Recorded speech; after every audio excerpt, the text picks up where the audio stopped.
পশ্চিমা বিশ্ব যখন তালেবানদের দেশকে একটি জঙ্গি এবং বর্বর রাষ্ট্র হিসেবে প্রচার করতে ব্যস্ত, তখন পর্দার আড়ালে নীরবে নিজেদের সামরিক শক্তিকে পুনর্গঠন করে চলেছে ইসলামী ইমারত।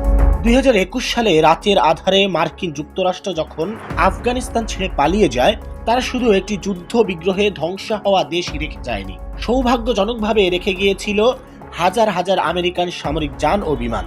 তবে যার বেশিরভাগই ছিল অকেজো এবং ইচ্ছাকৃতভাবে নষ্ট করে দেওয়া সামরিক অস্ত্র। উদ্দেশ্য ছিল নতুন তালেবান সরকার যেন কখনোই এই অত্যাধুনিক প্রযুক্তি ব্যবহার করতে না পারে এবং চিরকাল পশ্চিমাদের উপর পরনির্ভরশীল হয়ে থাকে। কিন্তু সেই ধ্বংসস্তূপের উপরই নিজেদের সক্ষমতার প্রমাণ দিচ্ছে আফগানের তালেবান সরকার।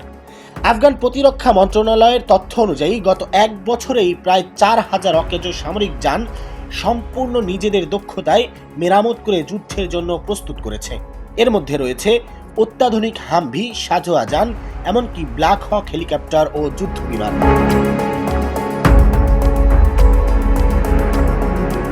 তবে এই পদক্ষেপটিকে শুধু কয়েকটি গাড়ি বা বিমান মেরামত করা বলা যায় না, বরং এটি হলো প্রযুক্তিগত সার্বভৌমত্ব অর্জনের দিকে আফগানিস্তানের একটি বড় পদক্ষেপ।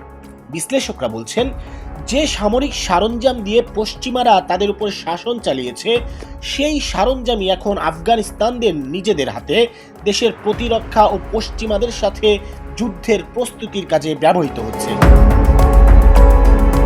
দিন শেষে এই ঘটনাটি মুসলিম বিশ্বের জন্য একটি বড় শিক্ষণীয় ঘটনা।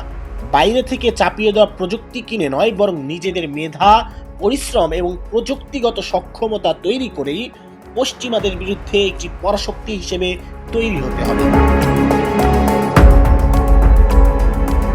দিদার ফাহাদ রহমানী, আন্তর্জাতিক ডেস্ক, STV 52।